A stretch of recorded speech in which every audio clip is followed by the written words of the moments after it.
I would say one of those colleges, like you said, the Big Ten, ACL type of schools, did say, okay, we want you at quarterback. Would that have changed anything? Like, could you have been on the football field instead of basketball court today? Yeah, I would say so.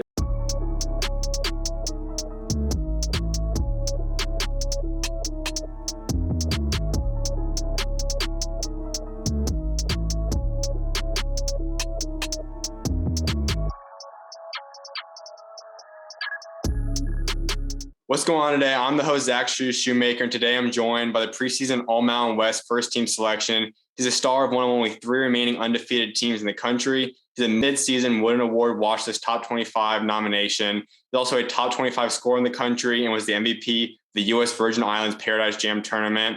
And he's now already become one of the best players in Colorado State history, David Roddy. What's happening, man? How you doing, man? Pleasure to be here. Absolutely. Well, first of all, man, I mean, this has been a crazy journey for you guys as a team, developing. You guys are one of only a few teams that are able to truly keep a core group now for a couple of years. And now you guys have built on that. Like I just said, one of only three undefeated teams in the country. How does that feel? Yeah, it feels really good. Just like you said earlier, just about the guys sticking together. It's a really important part of the reason why we're starting this way. So having the right guys in the locker room and the right coaches around and building a winning program is definitely a multi-year long project, and it's definitely paying off now. And we're going to get through a lot of different stuff, but I just have to see though. I mean, when you, like you said, you guys kept this core group now for about 3 years. Yes, there's been a couple guys here and there go, but that's tough, especially when you're talking about the new portal. We saw so many countries. I think it was an average of 4 players left each roster. Wasn't the case for you guys though. You guys added in Chandler, a couple of different freshmen, but like, how did you guys manage to do this? Because we know Isaiah could have gone different places. Obviously, many schools would want you, but how did you guys all decide to stick together and how this happened? Yeah, I think we're just bought into what Coach Medved had planned for us. We people think we overachieved last year, making it to the NIT and basically getting snubbed out the tournament last year was pretty difficult. But to make the run in the NIT the way we did, and also just winning a lot of games and upsetting a lot of people last year, we put ourselves on the map. So we couldn't leave then, right before our team was about to explode. So keeping everyone here and having more experience and more talent as well, adding to the roster, it was a great mix. You guys were on a long COVID pause, but you guys came back. You just got another win, added on to the undefeated streak. But every game as you guys keep going on now, you guys see that zero in the loss column. That means more and more target on you guys back. Each team's going to have the best game. They want to snap that streak for you guys. How do you guys as a team handle that? Yeah, we don't really pay too much attention to it. We know it's there, but we just take it day by day, really. We challenge ourselves more in practice than we really do in the game, if that makes sense. We're very competitive as a team, so that makes us better for each game. So understanding that and also just having the right guys in the locker room is super helpful for, continuing the streak. We're going to get more into this season and all this stuff in a little bit, but I want people to get to know the story behind you because it's a unique one. You obviously didn't come out as a highly ranked player in the country. You played multiple sports. So we're going to get through all that stuff right now, but just going all the way back, you're from Minnesota. What was it like growing up out there? Yeah, Minnesota is great. It's very similar to Colorado in many ways. I would say, it's a faster pace in Minnesota. I was, in the northwest suburbs, so pretty close to the downtown area. Um, but yeah, hot summers and very cold winters as well. I grew up, playing basketball and football most of my life, so that's pretty much all I knew. I'm a youngest of five brothers as well, so that's a pretty huge thing. We were a very competitive family, so I think that's what makes me into the athlete I am today. Was this an athletic family growing up? I mean, you obviously, like we were talking about, you had played dominantly at three different sports. Was that something that was the same case for all the rest of your family, or were you like really the only athlete out of the Roddies? Yeah, we were all athletes, starting from my mom and my dad as well as my brothers. They all played, football or cross country or basketball or even baseball too. Just a lot of varying sports in our family. My oldest brother really started the basketball trend within my family. So watching him play when I was a young kid made me want to play basketball as well. So, having him as the forerunner for our family was pretty cool. Let's say we got the whole family together. You guys go out there and you guys play a one-on-one king of the court game. Who's coming out on top? Oh, I'm definitely coming out on top. Yeah, it's I'm the only one who's like actively playing basketball right now. And I passed my older brother in high school. He doesn't want to admit it, but I definitely passed him in high school for sure.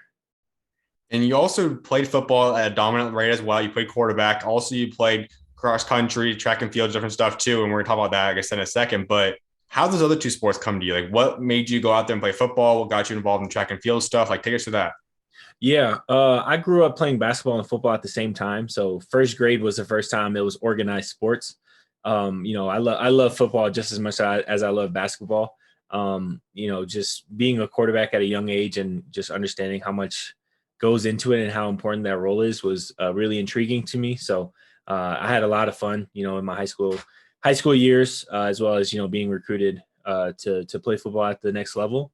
And then as track's pretty interesting. I wanted to do track to be better at conditioning in basketball and football, and then fell in love with throwing my sophomore year of high school. So I was actually pretty good at it, and that just made me wanted to do it even more. And so it was pretty awesome to I won state in discus my senior year. So just having all that hard work pay off in a sport that I just joined and had fun with was a really fun time. When you look at Minnesota, it's not necessarily regarded as one of the best sports states. I mean, they always have talent. We see there's lots of talent come out of it. But when we're talking about like for basketball, obviously you have the Californias and Texas and the Georgias, New Yorks. But you guys have had an interesting little run now, about 4 or 5 years of talent when you're talking about Matthew Hurt, obviously Suggs, Chet Holmgren's up and coming, yourself. And this list goes on. There's a lot, Wayne McKinney, there's a ton of guys that's been great coming out of this group. So what's it been like just kind of seeing this new era of Minnesota basketball kind of form now? Yeah, it's awesome. It really started when I was a young age. I mean, starting with Tyus Jones Mhm. and all those guys coming up. Trey Jones as well, and Gary Trent Jr. as well. He's born in Ohio, but he was born and raised in Minnesota. So just playing with those guys and learning from those guys and just competing. With our AU team, Howard Pulley, just going around the country and just being exposed to all the talent that's around the country made Minnesota basketball, what it is today. I feel like it's one of the most slept on states in the country. We're really fundamental. We're really talented, as well as we produce winners as well, which is you can pretty much see it throughout the country. So just hopefully, I mean, we get our respect now, but it's definitely just going to blow up even more. And that is the case where we see it with a lot of guys. I mean, Chet came out, obviously, number one ranked player. He's got attention. Jalen Suggs, but Matthew Hurt, even too, I think he was a 5-star coming out, borderline 4 or 5. But there's a lot of guys like you, obviously, weren't even ranked in the top 400. Now you become what you become. And that list goes on too. So what is with it? Like, why are so many guys so slept on that come out of Minnesota? Yeah, I would just say again, I think it's just a development with guys, really. Minnesotans have a pretty good drive and a consistency with working hard. And once you get into the right system, like I chose Colorado State because I knew they could develop me into the player that I want to be and even more. So understanding that and having the right fit in college and having the drive to want to be better is really important. When you look at like that core group, I mean, we're gonna talk about two. Your AAU team was loaded as well that one year, especially. But when you look at all those like guys, like you just mentioned, the Gary Trents and all those different players in this past era, is there like a certain relation? Like, do you guys have almost like a brotherhood in a sense? Or are you even close to a few of them in particular? Like, how is the relation with the Minnesota players? Yeah, I'm really close with those guys. Jarvis Omersa, Daniel Laturu, Trey Jones, as well as Gabe Kalsher, who's at Iowa State right now. I'm still in contact with a lot of those guys. They're doing well. I mean, three of them are in the NBA now. So, just seeing that is just awesome for them, and it just makes you feel proud as well. And as well as Gabe doing super well at Iowa State. Yeah, I definitely, cheer on those guys and try to watch as many games as possible. But, I still keep in contact with them. And there is one particular AU season that you were a part of the special one. You're playing up that year and you played with Howard Poley. And you just mentioned a few of those names, but Trey Jones, who we obviously know is with the Spurs now, a top ranked player coming out. Gabe, obviously, is doing his thing out there with Iowa State. Sai's doing great. Daniel Arturo is in the NBA now. You obviously were on that team. So, what was that team like, and how did that all come together to put together that roster? Yeah, we were all in the program, the Howard Pulley program, coming in the year prior. So it was we kind of knew the idea of the team that we were going to have. And, having Trey average 30, 10, and 10 was, a great experience to have. I would just sit in the corner and shoot threes all day. So my job was pretty easy. And then Daniel Laturu and Jarvis Omersa just dunking the basketball and getting rebounds. It was a lot of fun. It was probably the second most fun season I've ever had playing basketball. So we were just winning all the time and just having as much fun as possible. So my sidetrack a little bit, but which one's your favorite season so far then? Oh, this one for sure. Yeah. It's just all the hard work paying off and, just being in the games that we've had and just enjoying the moments as well. It's definitely been this one. And being around those guys, at that time, obviously they weren't in the NBA yet, but like you said, you still talk to Trey. He's been to the college and not NBA experience. Gabe's going through the college experience, and then Daniel's been through the same thing as well. Have those guys impacted you, and in what way have they kind of helped you now as you've gone through your college career and most likely probably in the future going through your pro career? Yeah, man, I've learned a lot from them. Their work ethic, showing up early and leaving late, getting extra shots up, always being coachable as well. Is a huge thing that I learned from Trey and Dan and the rest of the guys, and also learning how to compete at a high level. They were, we spearheaded many talented teams, and we pulled out games that even my young self would be like, hey, I don't think we might not get this one, but we pull it out anyway and blow them out by 20. So just understanding that fearlessness that is necessary to become a great competitor. And just again having fun while doing it. All right, everyone in that locker room, who'd you say was the funniest guy? Man, Jarvis Mercer was hilarious. He's like the life of the party everywhere he goes. He's literally a living rock star right now. So I would say him. Daniel is like the biggest, goofiest guy I know. And then Gabe was a pretty quiet guy, but he's pretty funny too. Let's go through that high school career, and you go to Breck High, which is where you kind of create your legacy at. So why was that the school you chose? Like, why did you want to go out there and play there? Yeah, it was a great connection out there. My middle school trainer actually got the head coaching job there. And I got in, surprisingly got in. It's a great academic school, one of the best schools, in the state. So getting in there was a huge privilege of mine. And having that connection as the coaching there, I knew the coach well. So getting in there and just getting better each year and competing and having a lot of life lessons learned there was a great time. At that point in time, were you set on saying basketball is the sport I really prefer, number one? Were you kind of still split between a couple, or where were you in terms of priorities with sports heading into high school?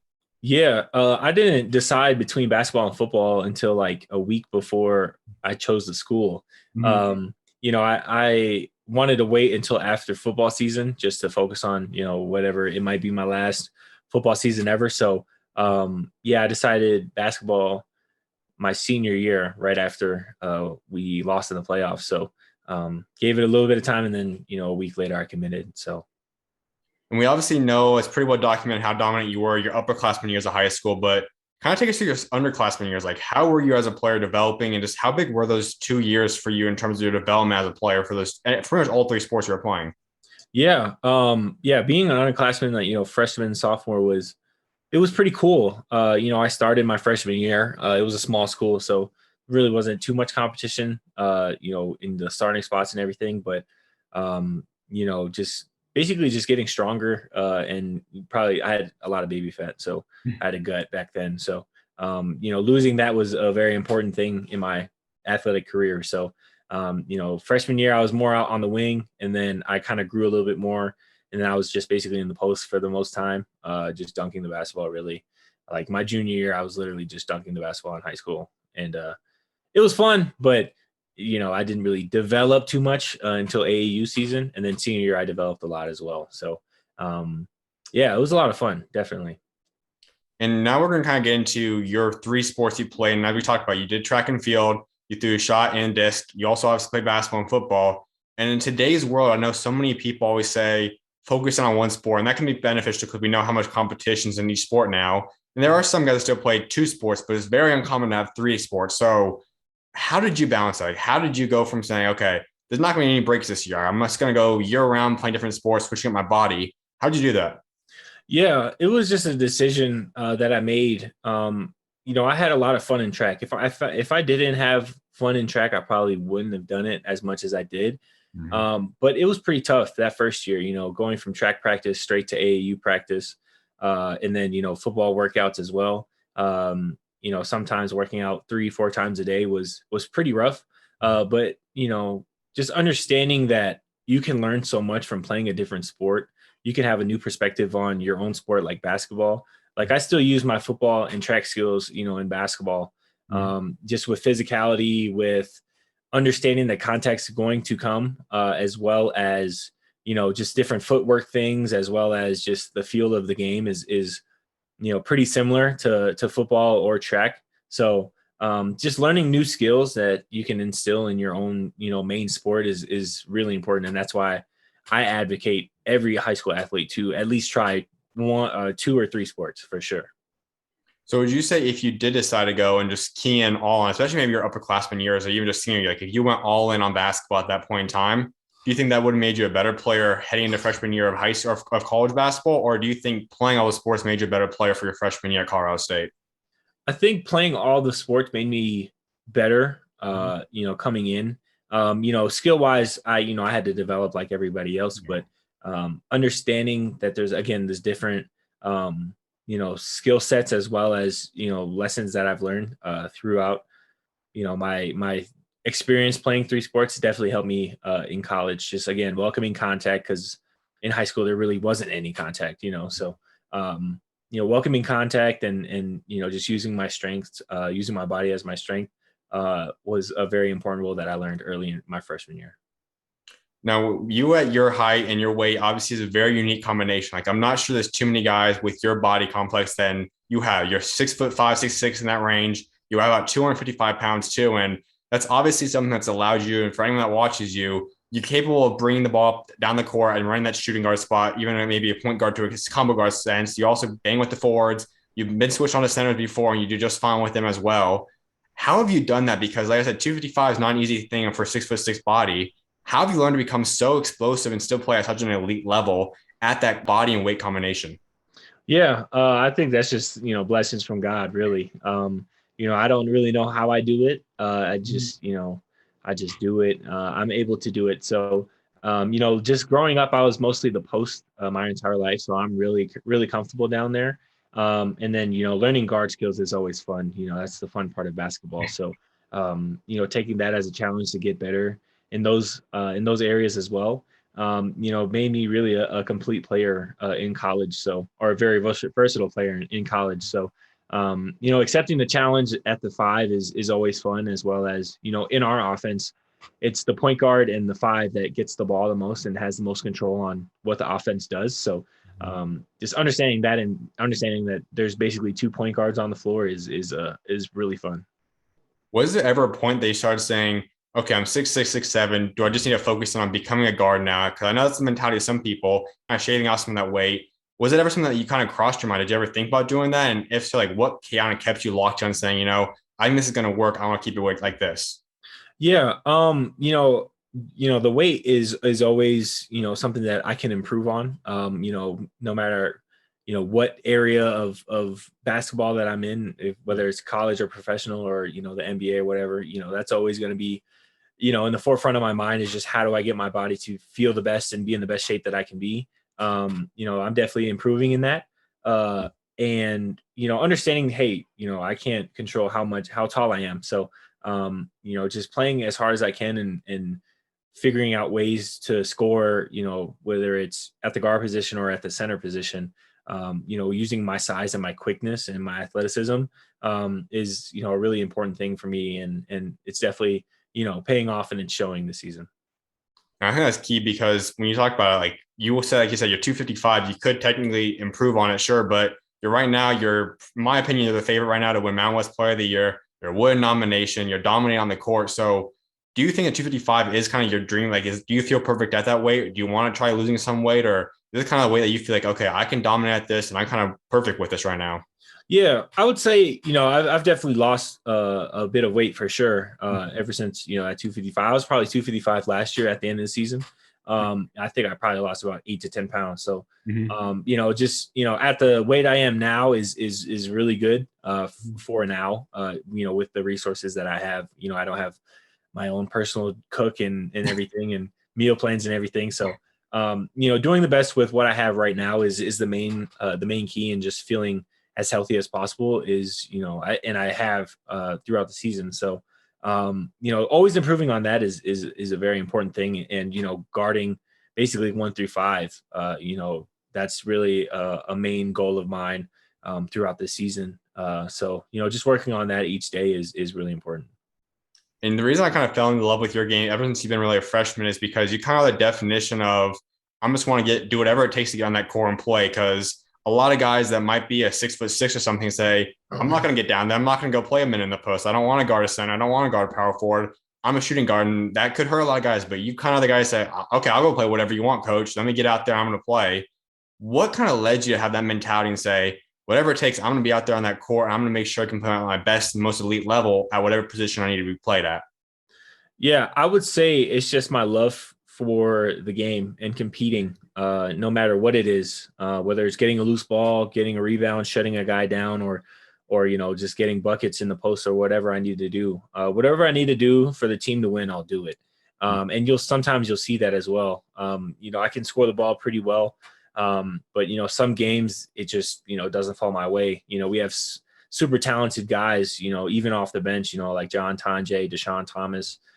Kendall Moore can go off for 30. All those guys can go off for 30. So, if it's not my night, I'll just try to go get as many rebounds as possible, try to, shut the big man down as well as get assists. So, I feel like that's a very important thing for people to understand, especially if you're, my height or weight or, stature is you can impact the game in so many ways other than scoring. Right.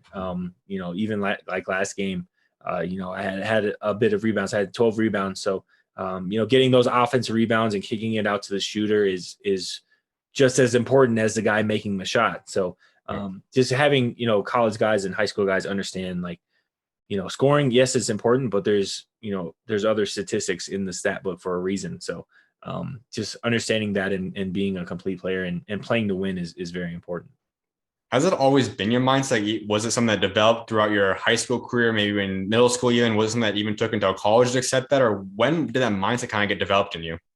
Yeah, I would say I had it just from, again, my competitiveness at a young age. I think it was more developed when I got to college, and understanding that, I'm not the head honcho, as soon as I come in as a freshman. And, there's a lot of other players that, can compete on my level as well. So, just understanding that, making winning plays throughout the game is just as important as scoring the basketball. So, that's what we talk about a lot in our locker room, is just, making winning plays. And, we have a bunch of unselfish guys that do that on a daily basis. So, just instilling that into a team culture is super important for winning, I would say. And, the team has done a great job with that. Well, let's head into that senior year of high school. And I just got to ask you to begin with this. We go down the list of things you accomplished in that season. You got second in the shot, but that was pretty much one of your worst things. Then that's still pretty good. You got state and discus. You come out, you get all state team for basketball, and that team includes some of the top players that we now know: Matthew Hurts in the NBA, Jalen Suggs, Tyro Terry, Zeke. You got a whole bunch of different guys in that group. Then you come out to football. You run up for Mr. Football in Minnesota. So walk us through that year. Like, were you the man on campus, and just how popular were you every single day you got on campus for that? Yeah. My school was actually really small. I had about 117 in my class and about 425 in the whole school. So, we all knew each other, and half of us were athletes anyway. So, there was a lot of high achievers. So it was pretty normal, going to school and everything. The teachers were great as well. They would support me and be my biggest fans as well. So it was pretty cool, just to getting to know those people. And, there's just such high character people over there. So, being the man on campus, there was a lot of, big men on campus there. So, I wasn't alone in that sense. But yeah, that senior year, it definitely, it went by so fast, really. The seniors would used to say that to me when I was a freshman, and I wouldn't listen to them. But, having my senior season, wrap up so fast was pretty crazy. So when you talk about your faith too, and we're going to talk about that throughout their interview as well, but being that you have all these awards and accolades coming on top of, you weren't ranked too high in basketball, but still to have your name on a ranking is impressive. You get offers in all these different sports. How did you maintain your faith and kind of stay humble at the same point? Because even right now, I mean, you're known as being a pretty humble guy, even though you get all those awards so far this season. How have you been able to kind of stay humble, stay grounded in your faith, even with all the tension that comes with being the type of athlete that you've been and the senior year and now even today? Yeah, I would just say, just being in the Word and praying and understanding that I can only do so much, and then there's just this giant gap of like how much God has impacted my life. Just giving me the confidence and the will and my competitiveness to play. There's so many things throughout even this season and even in past years that like I can't even explain that I've done that I succeeded in. And I'm like, I don't think I should have done that, but it happened. And God has definitely blessed me with all these abilities and this platform to share my story as well as just to educate everybody on God's love and God's grace. So just to have him on my side is an amazing feeling, and he's definitely blessed me, especially even this season. With my accolades and everything, I give that to him. I didn't do that on my own, not at all. So, God had to intervene and help me in those ways to get those awards. And we talk about that all-state team for Minnesota basketball that year, and that's a loaded group. We're talking about Matthew Hurt, who obviously was a Duke star for 2 years, now is in the NBA. Jalen Suggs, I think everyone knows who that is now. Tyrell Terry is a two-way player in the NBA. Zeke is a great player, young player for Denver. He's the one down in Arizona. Yourself now, you're going to be one of the players up for Player of the Year. Very good chance of even being an All-American this year and could play in the NBA soon. How special was that year when you just look at those names? What was that just like being a part of? Yeah, it was really awesome.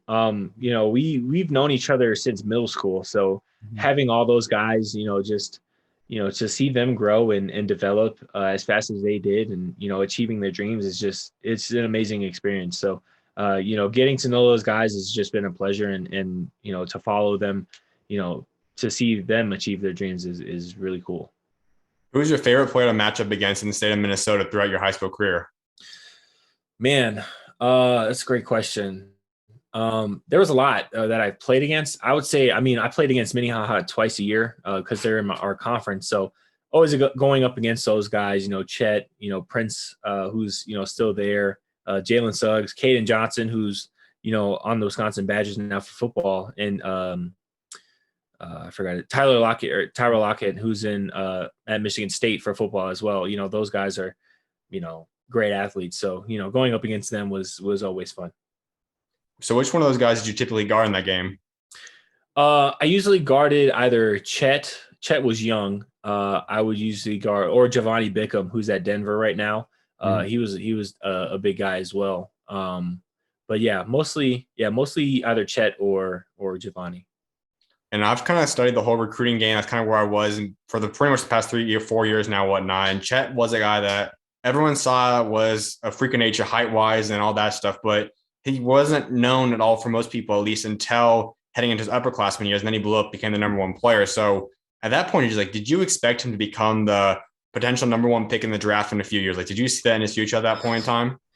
I would say that he had something special when we played them my junior year. We had him on the ropes most of the game, and then Chet came out in the second half and he wasn't on the block. He was like outside and just hitting corner threes after corner threes. So I knew that he was going to be a really good player once I saw that, and just seeing his dribble moves and everything. He moves like a guard. So, and he's a great shot blocker as well. And he understands how not to foul while blocking shots. And so, I wasn't really surprised when, he blew up, over at the Under Armour circuit and everything. And, Yeah. Where he is today, it's no surprise here. So, I had to play against him basically 8 times in my high school career.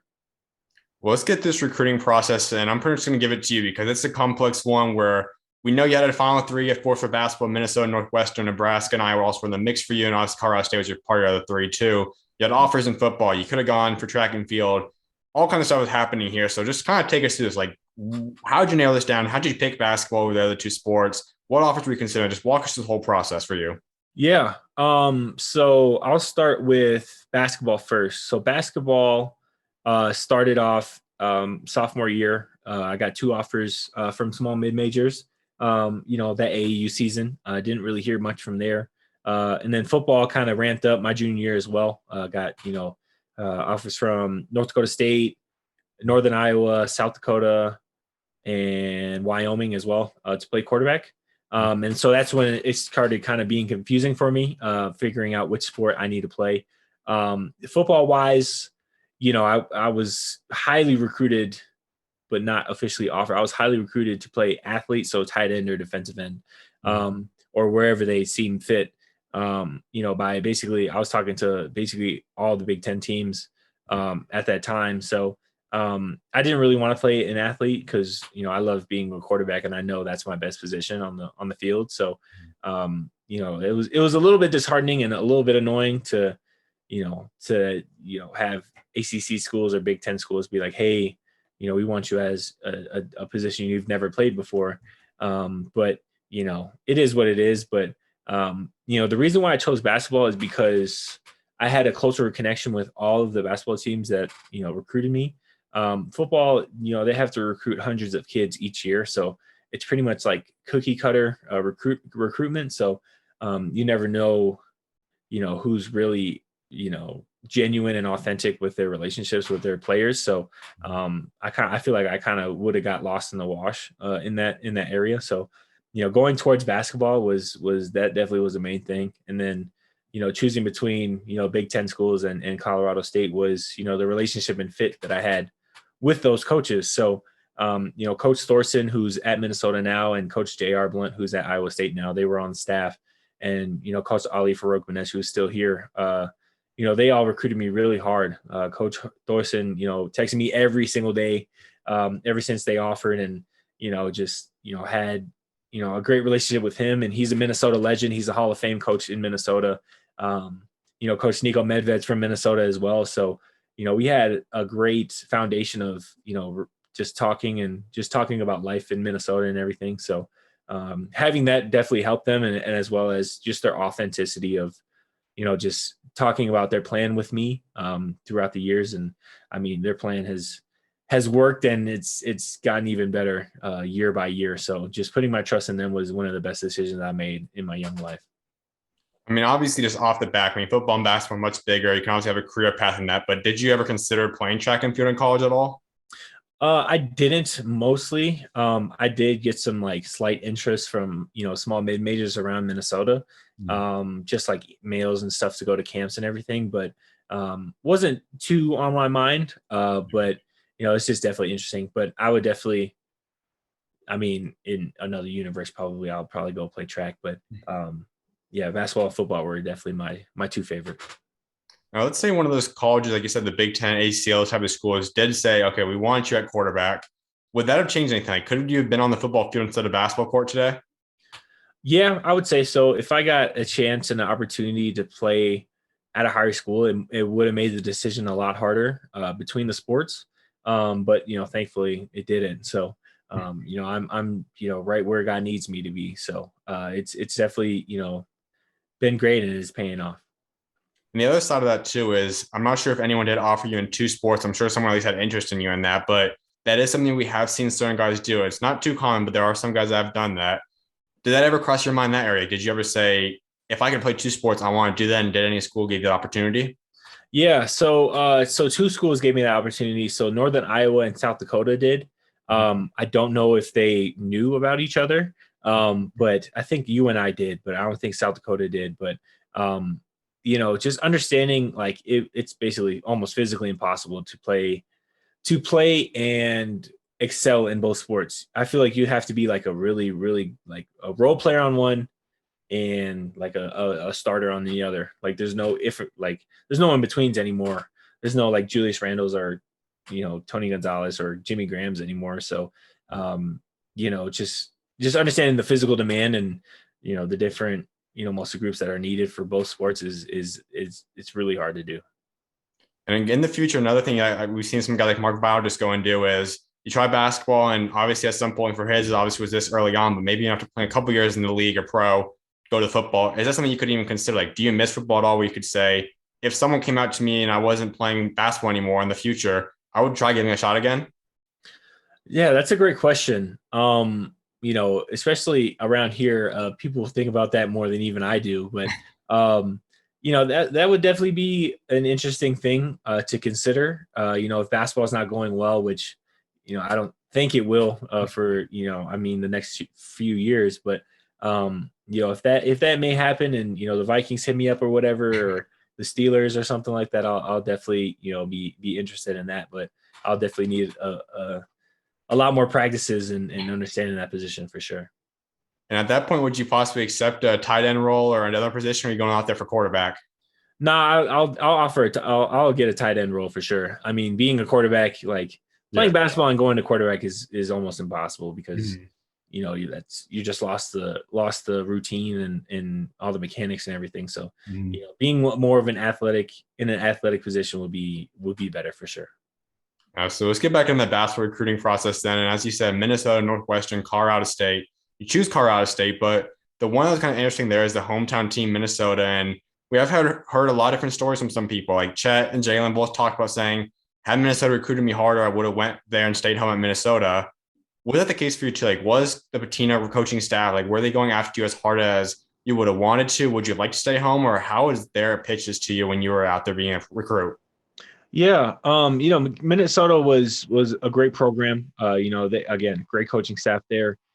I just didn't see myself, there with the fit that they had, and just the playing style that they had was a little bit different. They did come in late, but I didn't really, consider that too much in my recruitment process. I still, gave them a chance, just like I gave everybody else a chance. So, just understanding that, man, I have a lot of respect for those guys. In that team, they actually did really well. Made it to the tournament. Got coach of the year and everything. So it just didn't work out. I didn't see myself, fully excelling over there, the way that I wanted to. So, but yeah, it would have been fun for sure. Just to play with the hometown guys and with Daniel and all my AU teammates and everything. So, but it wasn't God's plan, and now I'm here and I'm enjoying it here. I kind of want you just to talk about this aspect too. And this is something that I know talking to a lot of recruits, I always say going to a school that's in the Mountain West, the A10, the West Coast Conference, the American Conference, like those are four that, quote unquote, according to people, is a mid major to a certain extent, whatever, or at least there's a little gap between them and the Power Six type schools we talk about. But in all reality, like we see that it's not necessarily the case. I mean, Gonzaga has been a number one seed for countless years, and the West Coast Conference is going to have multiple bids. You guys have had multiple bids, A10, like all that's pretty much the same thing. So, how were you able to say, okay, it's not going to a high major conference. I'm not going to the Big Ten or whatnot. I'll take a Mountain West conference and kind of go there for fit. Like, what allowed you to decide on that? Yeah, I would just say a lot of time and consideration, and really, really planning out, what I really wanted in a school. I every kid works hard to get a high major offer. As soon as they know what the difference between high major and mid major is, everybody wants a high major offer. So, getting three was a huge feat for me, and it was a great feeling. But understanding that relationship and fit is better than what like shoe deal or what shoe brand the college is, and well as like how much money they have or how big the school is. So it was actually really hard for me to understand that. Initially I had a gut feeling that Colorado State was the right school for me, but I kind of fought it. And I was like, no, let me just, take a step back and go on these visits and everything and really see if that's, really the place that I want to go. And, a lot of outside people, were very confused at it as well. But understanding that, for all recruits is that if you believe that the coaches are authentic with you and in your gut where you want to go, but it might not be the most aesthetically pleasing place to go or the predicted place to go. That all that doesn't matter. It's about you and your journey Yeah. as a basketball player or as a football player or as a student athlete.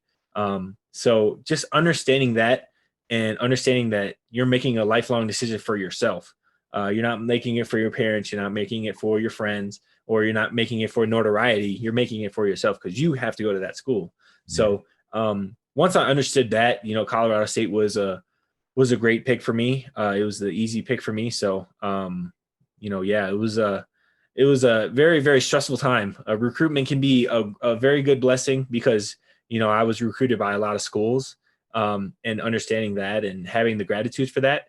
But it can also be stressful at times, just figuring out making, whether I'm making the right decision or not. And the other crazy part about you is we now know you as the Wooden Award finalist right now for the top 25. We know you as potential Mountain West Player of the Year. For me right now, like I said, you are my favorite for that award right now, but you had not necessarily a lot of the rankings that we see a lot of guys that might have those type of accolades be getting right now. You were ranked outside the top 400 for 247. You were a 3-star recruit. How did you accept that? Like, was it challenging for you? How did you get over that? Did rankings just not matter to you at all? Like, how did you take that in? Yeah, I would say I still use it as motivation to this day. My coach Barber, who's basically my mentor. I grew up with him in AAU in high school. He definitely instilled that, just making it a chip on your shoulder and understanding like, you know, a lot of people don't give you the respect that you deserve, and that's totally fine because I use it as motivation. So just to see those things and just see that I'm not really being noticed is it's just fuel to the fire. So I don't really pay too much attention to it, but I just go out and compete my heart out each night. So that really helps my case with whatever award that I'm named to. So yeah, just learning that from a young age was very, very important for who I am today. If we go back 3 years ago when you were quote unquote the 406th best player in the country or whatever they had you at, do you think that you were per se? I mean, if we go back now and we're ranking, we'd probably put you somewhere in the top 100, top 50. I don't know exactly where it'd be, somewhere high, a lot higher than 400 at least. But do you think that it was just that you improved so much over the next 3 years to get to this point, or was it just that you truly think that you could have been a top 100 player at that point in time, just they didn't give you the attention you deserved? That's a tough question. I would say on the college standpoint, again, it's just all about the decision that you make, right? So, I mean, like just think of all the mid-major guys like Steph, CJ McCollum, Damian Lillard, all those guys really weren't recruited much out of high school. But once they got that chance and opportunity to, show who they really are was, and they thrived. So I would just say it's just the 3 years of development and trusting the school that you go to. Again, like I say, if it's the right relationship and fit and, they have the right plan for you and vision for you, you go to that school. And that's what I did. And that's, really why, I'm at the position I am today because I trusted in them as well as trusted in myself with that decision. But yeah, I would say in high school, I feel like I was underappreciated a lot. AAU wise, I would say because I had to do a lot for my AAU team rather than just, playing one position. I had to play two or three and really manage my team to try to win games rather than get individual stats and everything. Mhm. So but it's made me who I am today. So I'm not really worried about those high school rankings or anything. But yeah, I definitely use that as motivation, and here I am today. And that's what makes your 2019 recruiting class even more special for this group because you aren't the only one with that story too. The other guy's gonna be an all-conference member on your team and your dynamic duo, Isaiah Stevens. Same type of story as you had. Deshaun, obviously, he was a little bit higher ranked. I think he was a 4-star, but he still wasn't ranked that high. He's not doing his thing with you guys. James, same thing. So for starters, how did you guys get to know each other? Like, was that something that none of you guys knew each other until you guys got on campus? Did you guys start talking beforehand? Like, how did you guys put together this now really good looking recruiting class that at the time wasn't really regarded that much? Yeah, I would say we started talking to each other after we all committed. Mhm. Funny story, I actually played John. He was with OSA. I think it was like one of the first tournaments in AU my junior year. So we crossed paths. Isaiah and Deshaun crossed paths in the Adidas Gauntlet. So we didn't know that we would be teammates one day, but we definitely started talking and made a group chat after we all committed and just said, hey, we're here to, bring a winning culture and bring championships to CSU. So just having that vision and having those great guys around that are similar minded and just want to work hard and win is just, yeah, it's a great class for sure. And that was Nika Medved's first true recruiting class. He was hot the year before, was coaching them, but you guys were like his cornerstone, the guys he brought in to kind of start this new team with. So, what made you feel like, okay, he's a rookie coach now at this level pretty much, and he hasn't really achieved too much at this point yet. He's younger still, and Colorado State's not, I mean, the most brightest school in the country. So what kind of led you to say, I truly trust this coach? I think he can make my career the max potential I could possibly reach. Yeah, I would just say again, trusting his vision for me as well as my teammates and also the assistant coach Ali. He really helped me in that recruitment process. I got a really close relationship with him. I see him as my older brother now. So just really trusting those guys and understanding like, hey, you know, I first of all, he said, I play freshman. I don't care how old you are. If you compete your heart out and play and do well, like I'm gonna play you. So that was really interesting to me. He didn't guarantee anything, so he kept it straightforward with that, as well as understanding that we have to trust the process. My senior year, they had a pretty rough year before I came, but understanding like, hey, we're gonna flip this program around. And it was really, really exciting for me to hear that. Not a lot of other, teams were, sharing that, just, being vulnerable with me, with their team situation at that moment. And yeah, just trusting him and his vision for us was a very important part. And just kind of sidetracking, but just going a little bit deeper in Coach Medved, he's a coach that has already continued to rise himself higher and higher in those rankings. He's one of the best coaches, up and coming coaches as well in the entire country. And who knows what guys got in store from him going out, but a lot of teams I can imagine will probably be pursuing him in the future too because of how accomplished he's already become. What makes him so special? Like just on the day-to-day basis, his developing, the way he coaches in games, like what makes Coach Medved such a special coach? Yeah, I mean, there's a lot of things. One, he's definitely the most cerebral coach I've ever been around. He adjusts on the fly, which is, I feel like, his best skill. I feel like he's one of the best coaches in the country in doing that, as well as he is a player's coach too. So he cares, about what you do on the court, but most importantly, he cares about who you are as a person off the court. So, if people are going through things, with family issues or, whatever, school or just stress or whatever, he'll notice it and he won't call you out, in practice of like, why aren't you doing this? Or you should be playing better or something like that. He'll, call you into his office after practice and just say, hey, what's going on? How you been? How's the adjustment period been and everything? So, he's definitely that, mentor, slash counselor, slash coach, and so I feel like that's what, you know, gets the buy-in from, us, with his plan and his vision, because we know who he is as a person, as well as he knows who we are as people. And he, tailors his coaching style around that. So I feel like, having those things it's just awesome. It's just awesome to play, for him. So, just again, trusting myself, and his vision has just definitely been great. Well, that freshman season, surprisingly, in a way, you guys go 20-12. I think far exceeding people's expectations as you guys have done every year now.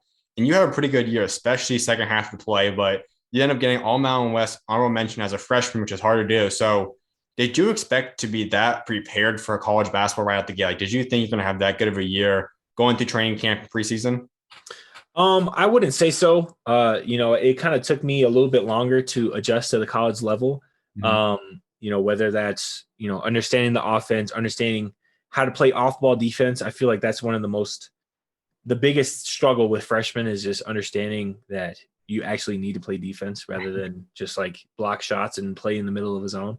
Mhm. Um, and once I got through that, as well as just turnover struggles as well, that's when I really got into my groove, and then getting into the starting lineup and understanding like, hey, you can get double doubles, you can share the ball, but you could also score 15 a game.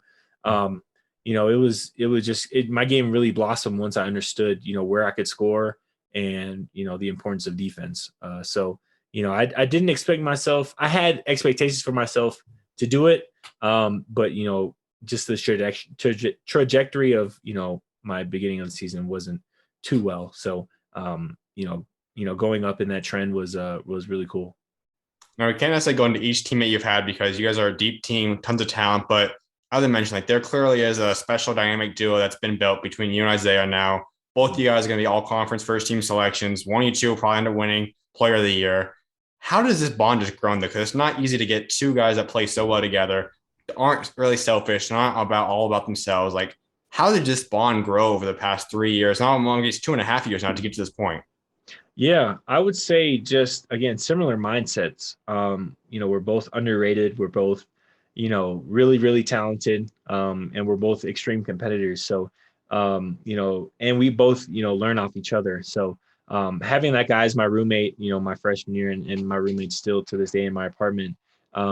He's definitely one of the best. He's the most skilled player I've ever played with for sure, by far. He has the ball on the string.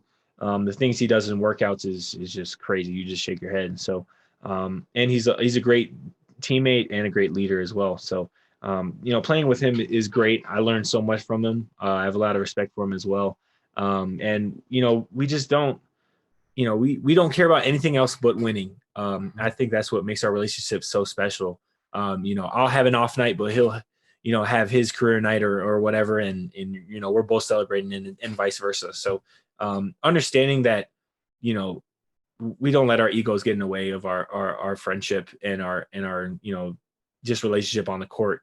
And that's just the high character person that he is. He doesn't really care about all that. All he cares about is winning. So, just playing with him has just been a pleasure, and hopefully we can win championships together.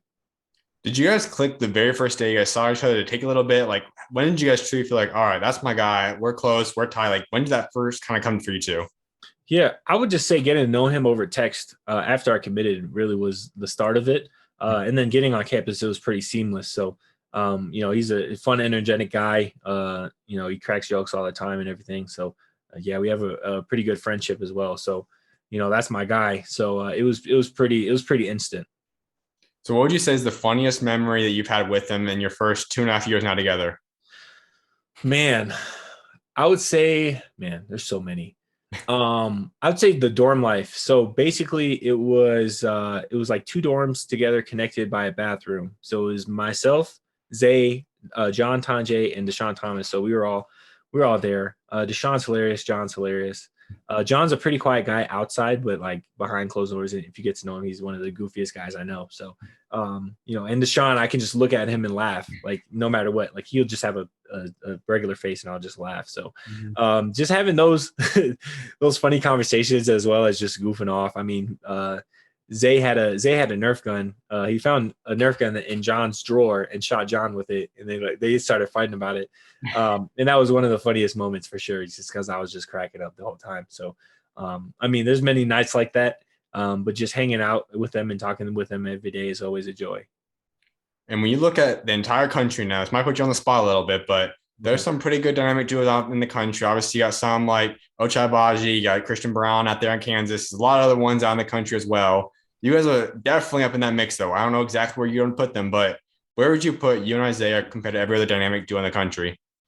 Man, that's a great one. Man, I would say we're top something. We got to be up there. Statistic wise, we're efficiency. I don't even know what those analytics are, but we're pretty high in that.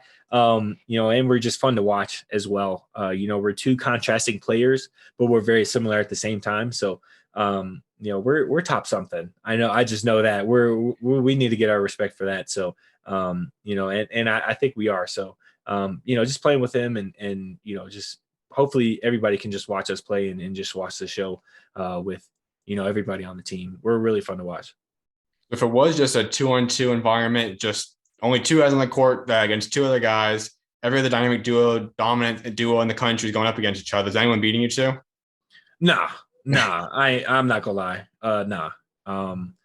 Yeah, no, I don't think so. In my humblest opinion, no. I'd love to compete in that type of way, but me and Zay, we just offer too much, and we play too well together. So, unless it's like a huge big or something like that, I mean, it might be a problem. But if it's like similar sizes, we'll definitely pull it out for sure. Absolutely. What's happened that sophomore season last year was really your full-on breakout season. First team all conference. You have a great overall year. You guys make the NIT semis. Walk us through that year. You guys go 20-8 as a team as well. What was that sophomore year like for you? Yeah, the sophomore year was, man, a lot of growth, a lot of understanding of how much improvement that I made over that summer and coming back and the same team again and new offensive scheme and everything. It was a great year. We learned a lot about ourselves through COVID and how connected our team was. I feel like that's what really propelled us to the success that we had was, nobody hated each other. There was no cliques on the team. There wasn't anything like that. It was just, one team and really just one goal of winning as much as we can and also having as much fun as we can in, troubling times. So, learning about myself and just understanding like, hey, you can really, do something here. You can really, be the all conference player that you wanted. You can be, a winner here was really important. So, man, it was a lot of fun last year. As you guys said, or as you said earlier, the NIT thing was a great thing in terms of kind of outbeating what some people expected for you, kind of getting past expectations. But at the same time, you guys very well could have been in that mix and probably should have been in the mix of playing in the real tournament. So how did you guys take that in? Because a lot of guys might say, oh, it's NIT, I'm just not going to play. Some guys even sit out. NBA guys don't even go to it usually. But what kind of were your mentalities as a team and yourself personally too when you guys didn't make it and then deciding to go, okay, let's make the best out of this, go to NIT and go as far as we can? Yeah, we were really heartbroken when we didn't get the news that we were in. We were, I think, the second team out. Louisville was the first team out. We were the second team out. So, getting snubbed like that was definitely heartbreaking. I mean, there's a bunch of video guys there. We were in, Vegas after the Mountain West tournament. We stayed a few days just to, see Selection Sunday and everything. It really hurt. We used that as motivation to prove to the country and the committee that they were wrong in their decision. So, just having the motivation to do that, as well as, we're still playing basketball at the end of the day. There's a lot of team seasons that have ended and, we have an opportunity to play and of course we're going to play. So having that competitive spirit going into the NIT really propelled us into making the run that we had. So when you look at this season now, obviously off an undefeated start, who knows how long it's going to go on for? I know you guys' goal is probably the whole year, but you guys just see how special this team is. I'd be shocked if you guys don't make it this year. Probably going to be on track for a top 4, 3, 4, 5 seed, maybe even 2 seed. Who knows how high you guys are going to get? But how big was that of a feel, like not making it last year? How much have you guys used this now as motivation now for this year? Yeah, we use it as our main motivator really through the off season. We talked about it almost every day. A few guys, usually take breaks after the season, but it really wasn't us. I think we took about 4 days off and we were just right back in the gym because just having that feeling of just being so close and not making it was enough for us to literally go into overdrive. So everybody worked their hearts out to be back and to be playing the way we are is just a testament to how we are as competitors and how we are as as a team. So as for yourself personally, heading into this year, you already were an all-conference selection. What other things do you want to accomplish? Like before this year started, like what was on your board in terms of things you want to accomplish? Like was it getting player of the year, making another all-conference team, winning the championship? Like what all were the things that you wanted to accomplish in this season? Yeah, my sole goal for this year is to win the Mountain West Championship. Regular season and the tournament. We were close last year. I think that's a huge goal of ours as a team as well. And make it to the tournament and make a deep run in the tournament. Just to experience that. Not a lot of people can experience that. So making the tournament is always at the forefront of our mind. For me, just doing my best each day and being as consistent and as efficient as I can be is my main goal this season for sure. Because if I'm efficient and consistent, then our team wins most of the time. So just having that in the forefront of my mind and also being the best leader that I can be.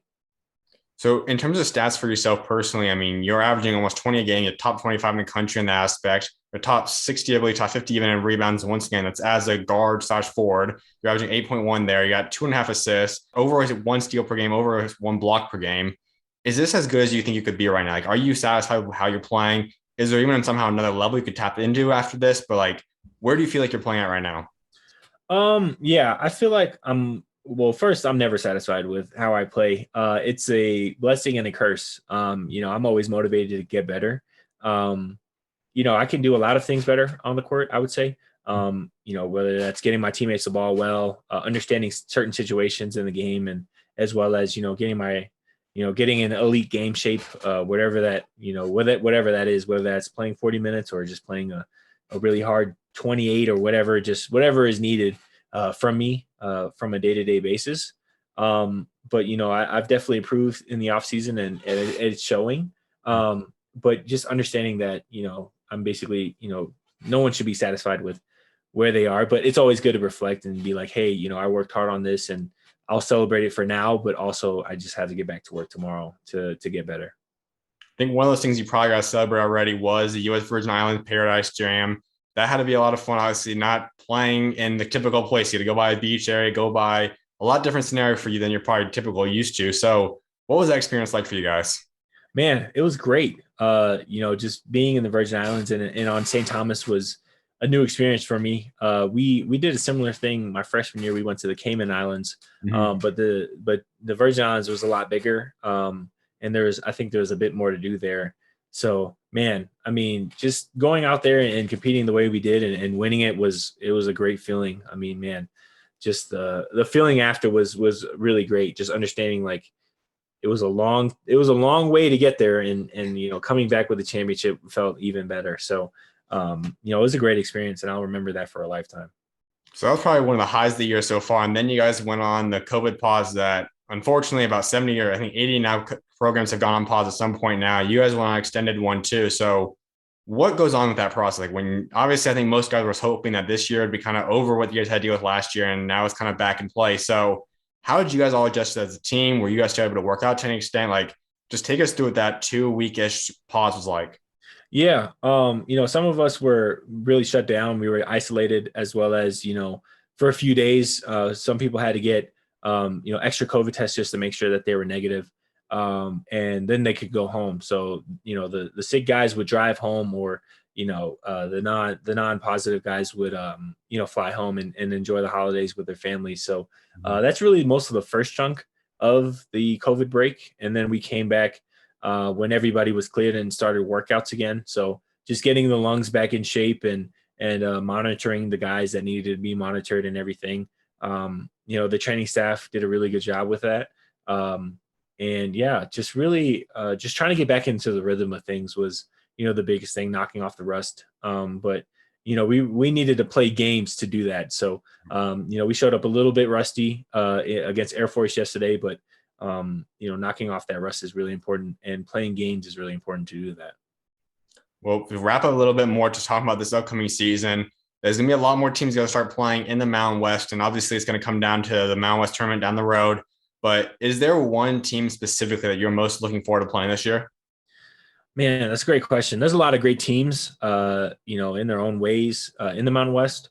Again, we have a huge game on Saturday against San Diego State now that we just learned about, and then we have Utah State, the next game. So there's a bunch of great venues and a great atmospheres to play in the Mountain West, and those two are two of them. So every game is really an important game for us. Now, when you look at everyone you play against so far in the Mountain West, and there's a lot of great players so far, who's been your favorite matchup? Man, that's a great one. Orlando Robinson is always, a problem for sure, just with his size and his skill, and his motor as well is just crazy. So, trying to contain him is a really rough matchup. Justin Bean, of course, who, is one of the best offensive rebounders I've ever seen. So, playing against him, and he's really improved on his outside shot as well, and his playmaking ability. So he's always a great challenge. Man, everybody on Boise, there's so many players I can name. Well, obviously you want to mostly focus on this year, and that's the primary focus for you right now. But we know that after the season, there's going to be other options for you possibly. I mean, you've been dominating so far this year, and there could be a chance to obviously test the NBA waters or whatnot. Just going through that process, though, like, how do you feel like you have to get to that point? Like, do you feel like you could be at an NBA level now? Are there certain things that you want to improve on until you feel comfortable saying, okay, I think I can make that jump eventually? Like, what's kind of your thoughts on that whole process, and what do you think you need, if anything, to get ready for that moment?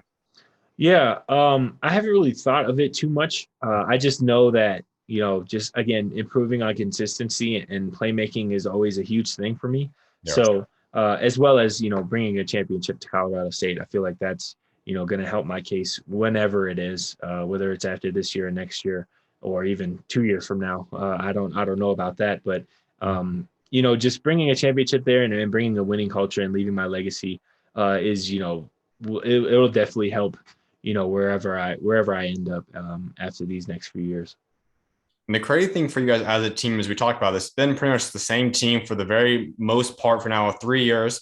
It could even be for fourth year now. When we talk about all you guys could come back, only exception is Chandler. Obviously, he's a super senior this year, but everyone else could come back. Guys could obviously transfer out, they decide for that, whatnot. But if you guys decided to say, okay, let's run this back again, you guys are already 11-0 right now. So how special could you guys be if you guys decided to stay one more year together? Yeah, I mean, man, it would be a great experience, a great opportunity. I mean, if we all come back, man, I feel like we're just going to compete for a national championship. Really, I feel like, with this season, however this season wraps up, and if we, do the things that we say we're going to do, that's really our next goal. Is just to make it even deeper run in the tournament. So, I guess we'll have to see after that. I mean, some people, may or may not want to do school or a master's or anything, which is perfectly fine. But if that happens, that'll be really fun. In terms of his story, you're going, like I said, I already view you as probably one of the better players, especially if you come out with another all-conference selection like you probably will this year in program history. But you look at like your stats already. You're already top 10 in defensive rebounds, top 10 plus minus, and you're about to crack in the top 10 in just about every other stat category. What does that mean to you? Just to say like, okay, I'm only a junior halfway through that year, and I'm already cracking this in the top history books in program history. Does that weigh on you at all? Like, does that go through your mind? Or what is kind of your thoughts on that? Yeah. Man. Yeah. It's pretty crazy you mentioned that. Yeah. I don't know. It's pretty cool. Just to see, all your hard work really pay off. And just to be etched in history is a great feeling. I have a lot. There's a lot left to be worked for and everything. But Yeah. taking the time to reflect on that, yeah, it's pretty cool. Just to have my name, up there with all the CSU greats. So yeah, it's a huge honor. Absolutely. A few more things before I let you go. One of which is I always like wrapping talking about building a legacy for yourself. And obviously, I think everyone wants remembered for something. So when that day does come, you decide to step away from the game of basketball altogether. What do you want to be remembered for what you achieved both on and off the court? Yeah, I would say, I just want to be remembered for just the competitiveness that I played with, as well as the care that I have for my teammates, and just having as much fun as possible on the court, and then just also making an impact in people's lives off the court. Whether that's staying late for helping with kids and signing autographs and everything, to meeting new people and actually hearing them and understanding that I'm also just a human being as well. That star-studdedness is there, but I kind of want to break down that barrier of like, hey, I'm just a regular person as well. And just showing care and compassion for each and everybody that I meet is a huge thing that I strive for every day. So yeah, I feel like that's a pretty good legacy. I know we've gone through your faith a little bit, but to wrap up kind of discussing that, how have you seen God impact you and how has it really helped get you to the point that you're at today? Man, he's helped me so much, in almost unexplainable ways. I would first say just coming to CSU the first place, I had a lot of time in prayer, on that decision. And immediately, as I said, God, I need help with this, he immediately said, gave me the gut feeling of Colorado State. I didn't want to trust it at first, but, the more I went through the recruitment process, the more evident it was that, I needed to go to Colorado State. And then also, having our discipleship group, with basically almost over half the team, once a week is also an amazing thing. Our team chaplain as well, Dave Wacker, helps us with that. And just, getting to know the right people at the right school was just God's plan, 100%. It's shown itself over and over again each year. And just having our school counselor, to our chaplain, to the coaching staff, to my teammates, to the winning culture that we're building, like it's all God's plan to bring all of us together to make an impact, for the rest of the country. Now, was faith always a huge part in your life? Like, I know even if you grew up in a Christian household, like it sometimes takes some time until you truly like form that personal bond with God, where it's like that one-on-one relationship. When was that for you? Like, when did you start feeling like, okay, this isn't just like my mom or my dad's kind of relationship that's been put on me. Like I truly feel this relationship with God now. Like, when did that happen for you? Yeah, that's a great point. I would say it happened pretty much in high school, and it really got, really serious. I'd say, starting actually like almost a year ago. I grew up. My dad was a pastor. We were in the church all the time. We had Bible studies at our own home. And I went to private school my entire life, Christian school my entire life. So, understanding that it's not really just like a wallpaper religion for me, and it's more of a authentic, real relationship that I have with God was sophomore year. So spending time in prayer and meditation with Him, and listening to, and putting my problems up to Him and lifting all my issues up to Him definitely just helped me be more free in playing. And it's definitely, I mean, showing this year. I'm not really stressed too much about my performance or anything, because I just leave it all up to God, whether it's, the COVID pause or, not playing to my expectations of, of that game. It's God has definitely helped me just, carry the weight off my shoulders and put it on His. So I'm extremely grateful for it. And the other thing I like about you is obviously there are some believers that decide not to be too public about it, and that's totally fine too. But like you've decided to say, okay, I'm going to put faith in my Bible, in my bios. I'm going to put, I think you have God first on Instagram and then Twitter God first. And you also have Romans in there, Romans chapter 8, verse 8, I think, or something like that. So what kind of led you to decide to say, okay, I'm going to be vocal with my faith too. I'm not just going to be quiet about it and have my own personal bond, but I want people to know about it and be a light to of God's world. So how have you kind of been led into that direction? Yeah, I think it's just an inner feeling. I shouldn't be, again, Lecrae is one of my favorite artists. So I grew up listening to him, and his album was Unashamed. That was one of his, first albums that he made. So just being unashamed with my walk with Christ is a huge thing. I think it's a huge challenge for a lot of people because, there's always a stigma with Christians in this world. So, just trying to get past that stigma and understand that, hey, I sin too, and I fall short, and but God's grace, is always there. So just helping people understand that, and also just again having conversations with it, natural conversations, as well as I need to be more educated, and everybody else needs to be more educated on on God's word. So just welcoming any really type of discussion with that is always helpful, and using my bio and my platform is a great first step for that. I just looked at this Romans chapter 5, verse 5. So what stands about that verse? Like, why is that the verse that you kind of means the most to you to decide to put that in your bio?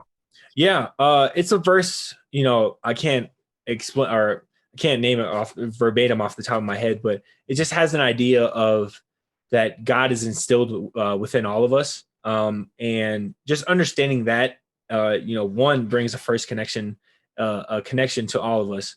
And that again is a great first place to start, as well as just God has blessed us and impacted us, in all of our lives. So just understanding that, and just having just that idea of like God's with you at all times is just super comforting. So I just wanted to share that verse with everybody. Amen, man. Well, my final thing for you, give Colorado State fans, even the country, your three biggest goals you have set for the remainder of your Colorado State career. Man, that's a great one. First one, this year is to win a Mountain West championship, and then also make it to the Sweet 16. And then, if we stay all together next year, then definitely a Final Four appearance for sure. Absolutely, man. Well, definitely appreciate you taking time to come on today. Can't wait to see what God's got next for you, and best luck the rest of the season, man. Appreciate it, man. God bless. Absolutely, man. Y'all welcome on, man. God bless.